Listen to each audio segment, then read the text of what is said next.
তিনি প্র্যাকটিক্যালে আমাদেরকে দেখিয়ে গিয়েছেন যে কিভাবে মসজিদ সংস্করণ করা যায়, কিভাবে পরিবার সংস্করণ করা যায়, কিভাবে সমাজ সংস্করণ করা যায়, কিভাবে জাতির ভিতরে কোনো ভেদাভেদ থাকবে না, সেটাও তিনি প্র্যাকটিক্যালি দেখিয়ে গিয়েছেন।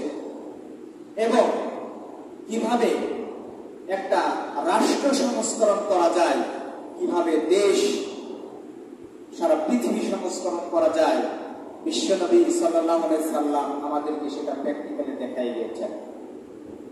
আল্লাহ পাক রব্বুল আলামিন তিনি কুরআনুল কারীমের ভিতরে বলেছেন, এই আয়াতে কারিমা, লাকাদ কানা লাকুম ফি রাসূলিল্লাহি উসওয়াতুন হাসানাহ লিমান কানা ইয়ারজুল্লাহ ওয়াল ইয়াউমাল আখির ওয়া যাকারাল্লাহা কাসীরা। এখানে তিনটা কথা আল্লাহ পাক রব্বুল আলামিন বলতেছেন যে যারা আল্লাহ রাসূলের জীবন ব্যবস্থা, আল্লাহ রাসূলকেই তাদের শয়নে স্বপনে চলার পথে প্রত্যেকটা ক্ষেত্রে আল্লাহ রাসূলকে মানতে চায়, তাদের জন্যই শুধু জীবন আদর্শ আল্লাহ রাসূলের ভিতরে লুকায়িত অবস্থায় আছে। আল্লাহ রাসূলের জীবন আদর্শই হলো প্রকাশ, উত্তম আদর্শ আল্লাহ পাক রব্বুল আলামিন আমাদের জন্য দেখিয়ে গিয়েছেন। কিন্তু তিন শ্রেণীর লোক আল্লাহ রাসূলের আদর্শ তাকে ধারণ করার সক্ষমতা রাখবে যদি তারা তিনটা কাজ করে। প্রথম কাজ, ভালো করে শোনো, প্রথম কাজ হলো আল্লাহ পাক রব্বুল আলামিনকে ভয় করতে হবে এবং আখিরাতের দিবসকে ভয় করতে হবে, আর আল্লাহ তাআলাকে অধিক পরিমাণ স্মরণ করতে হবে। কয়টা কথা হলো? তিনটা কথা। প্রথম আল্লাহকে ভয় করতে হবে, আখিরাতের দিবসকে ভয় করতে হবে। তাহলে আখিরাতে আল্লাহকে ভয় করতে হবে, আবার আখিরাতের দিবসকে ভয় করতে হবে। তাহলে দুই জায়গায় ভয় করতে হবে আল্লাহকে। তার মানে এখানে খুব গভীরে যেতে চাওয়া যায়, খুব গভীরে যদি আমরা একটু বিশ্লেষণ চিন্তা ভাবনা করা যায় যে আল্লাহকে ভয় করতে হবে আবার আখিরাতকে ভয় করতে হবে, তাহলে কথাটা কেমন হয়ে গেল? মূল কথা হলো, কথা কিন্তু দুইটা, কিন্তু অর্থ এবং এর মর্মগত অর্থ আছে একই। উভয় জায়গাকে আল্লাহকে ভয় করতে হবে। কারণ হলো, যে ব্যক্তি আল্লাহ তাআলাকে ভয় করবে সে আখিরাতের দিবসকে ভয় করবে। কারণ আখিরাতের দিবসকে এমন ভাবে উত্থাপন করা হচ্ছে এই জায়গায় যে মানুষ মারা যাবে, এটা নিশ্চিত। এটা কি নিশ্চিত? 100% সিউরিটি, প্রত্যেকটা মানুষ মারা যাবে, প্রত্যেকটা মানুষ মরণশীল, মরতেই হবে। এই জন্য আল্লাহ তাআলা আখিরাতের দিবসকে প্রায়োরিটি দিচ্ছে, এখানে অধিকার দিচ্ছে যে মানুষ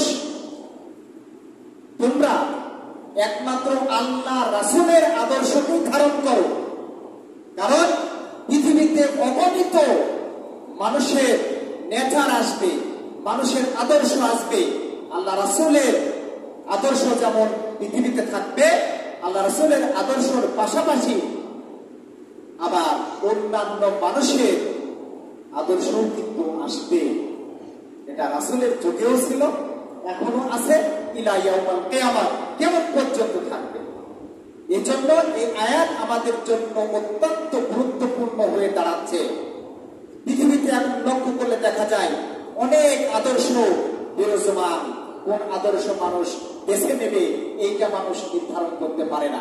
এজন্য আল্লাহ পাক রব্বুল আলামিন ডাইরেক্ট কোরআনুল কারীমের ভিতরে একটা নির্দেশ দিয়ে দিলেন যে তোমরা যেসব আদর্শ নিয়ে বেছে বেড়াচ্ছ, যেসব আদর্শ তোমরা খুঁজে বেড়াচ্ছ, আমি বলে দিচ্ছি আমার রাসূলের আদর্শ, আমার রাসূলের প্র্যাকটিক্যাল লাইফ, আমার রাসূলের জীবন ব্যবস্থাই হলো উত্তম আদর্শ জীবন ব্যবস্থা। আমি আল্লাহ পাক রব্বুল আলামিন তোমাদেরকে অর্ডার দিয়ে দিলাম যে আল্লাহ পাক রব্বুল আলামিন যে অর্ডার দিবে সেই অর্ডার তোমরা মানতে বাধ্য থাকবা। সেটা হলো আল্লাহ রাসূলের আদর্শ হলো উত্তম আদর্শ।